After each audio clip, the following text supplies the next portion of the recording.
आगामी 4 जून 2024 को गौतम बुद्ध नगर समेत पूरे देश में लोकसभा चुनाव को लेकर मतगणना होनी है। मतगणना को लेकर गौतम बुद्ध नगर के जिला अधिकारी और चुनावी अधिकारी मनीष कुमार वर्मा ने प्रेस कॉन्फ्रेंस की। उन्होंने प्रेस कॉन्फ्रेंस के दौरान बताया कि किस तरीके से प्रशासनिक तैयारियां की गई है, कहां पर मतगणना होगी और इसको लेकर क्या क्या व्यवस्था की गई है। सुबह करीब 8 बजे से मतगणना शुरू हो जाएगी।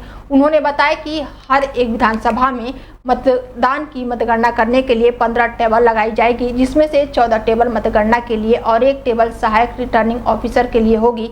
इस तरीके से नोएडा फूल मंडी में 45 टेबल लगाई जाएगी और बुलंदशहर की नवीन मंडी में 30 टेबल लगाई जाएंगी।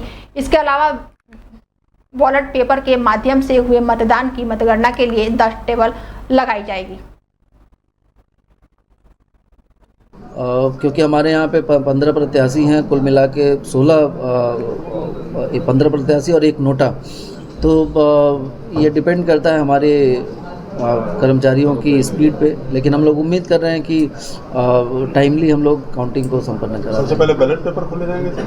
हाँ, बैलेट पेपर से स्टार्टिंग होती है। क्या टाइम होगा बैलेट पेपर? 8 बजे सबसे पहले बैलेट पेपर शुरू करते हैं, उसके बाद फिर हम लोग कितने समय तक चलाएंगे ये तो जब तक ख़त्म ना हो जाए तब तक चलता है। पहले राउंड का फिगर कितने बजे तक आ जाएगा? हम लोग का प्रयास होगा कि जल्दी से जल्दी हम आपको फिगर दे दें। हाँ जितना जल्दी हो जाए वो है ना। इलेक्शन कमीशन को भी कम्युनिकेट होता रहेगा, लोग कहाँ से सारी चीज़ें जो भी हमारी काउंटिंग के राउंड वाइज जो रिजल्ट्स आएंगे और प्रत्याशी वाइज उसको हम इलेक्शन कमीशन की जो वेबसाइट है उस पर हम लोग अपडेट भी करते रहते हैं और ऑथेंटिक सूचनाएं भी डिस्प्ले में रहती हैं।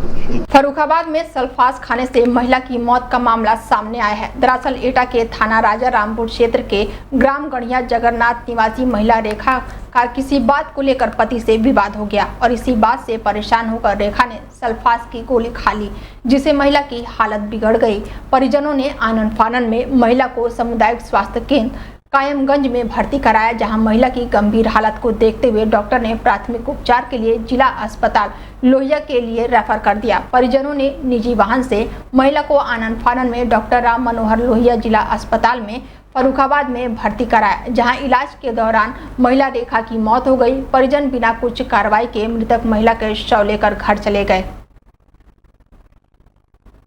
डॉक्टर साहब, एक महिला लाई थी सस्पेक्टेड पॉइजन था, क्या स्थिति रही?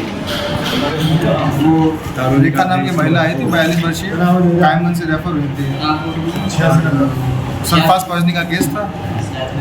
दवा लगाई थी, बचाने की कोशिश करी लेकिन डेथ हो गई। परिजन क्या सब ले गए? परिजन सब ले गए? परिजन बिना किसी कार्रवाई के अलीगंज विधानसभा के गांव खिरियापारारान में पुनर्मतदान जारी है। फर्रुखाबाद लोकसभा की बूथ संख्या 343 पर मतदान सुबह से ही लंबी कतारों में दिखाई दे रही। वहीं प्रशासन की एक पहल दिखाई दी, जिसमें एटा के डीएसपी एसएसपी गांव में जाकर मतदाताओं से मतदान करने की अपील की है। अलीगंज विधानसभा के गांव खिरियापारारान में फर्रुखाबाद लोकसभा के अंतर्गत बूथ संख्या 343 आता है। इस बूथ का एक वीडियो वायरल हुआ है, जिसमें चुनाव आयोग की पूरे देश में किरकिरी हुई है। वायरल वीडियो में एक नाबालिग 8 साल का वोट डालने गया है दिखाई दे रहा है, जिसका संज्ञान चुनाव आयोग ने लिया और इस बूथ पर पुनर्मतदान कराने का आदेश दिया। इस बूथ के मतदान कर्मियों को सस्पेंड कर दिया गया है। मुकदमा दर्ज कर कार्रवाई भी हुई है। संभल में कोर्ट ने बड़ा फैसला देते हुए फिरौती के लिए मासूम का अपहरण करके हत्या करने वाले 2 अपहरणकर्ता हत्यारों को आजीवन कारावास की सजा सुनाई है। दोनों पर 1.25 लाख का जुर्माना भी लगाया गया है। पूरा मामला संभल के मोहल्ला हल्लूसराय का है, जहां एक ग्रामीण विकास अधिकारी के नाबालिग पुत्र का करीब 4 साल पहले अपहरण हुआ था। अपहरणकर्ता ने फोन कर परिजनों से 8 लाख की फिरौती मांगी थी, मगर फिरौती से पहले ही बच्चे की हत्या कर दी गई। बाद में बच्चे का शव मिला। सीसीटीवी फुटेज में बच्चे को ले जाते हुए विजुअल भी मिलने के बाद घर के सामने से आ रहे हैं एक शख्स समेत 4 लोगों को पुलिस ने विवेचना में मुलजिम बनाया है। करीब 4 साल तक चले केस के बाद जिले के अपर जिला एवं सत्र न्यायालय ने 2 आरोपियों को दोषी पाया। दोनों को आजीवन कारावास की सजा दी है तथा 1.25 लाख रुपए का जुर्माना भी लगाया है।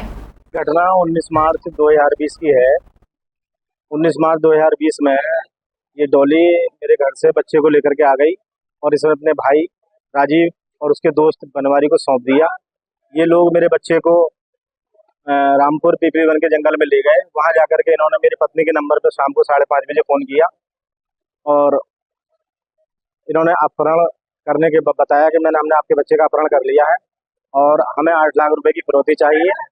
इसमें इन्होंने नीरज जो है वो इसका राजीव का दोस्त है, बनवारी भी इसका दोस्त है। नीरज ने अपनी मोटरसाइकिल दी और नीरज वहाँ बिलासपुर पीपली वन के जंगल में वहाँ मौजूद था और इन्होंने मेरे बच्चे की हत्या कर दी। हत्या करके वहीं पीपली वन के जंगल में सब कुछ छुपा दिया। इन्होंने 8 लाख रुपए की फिरौती की मांग की थी। मेरी पत्नी ने फिरौती देने के लिए इनसे कह दिया था, लेकिन इन्होंने फिरौती नहीं ली और फिरौती लेने से पहले ही इन्होंने मेरे बच्चे की हत्या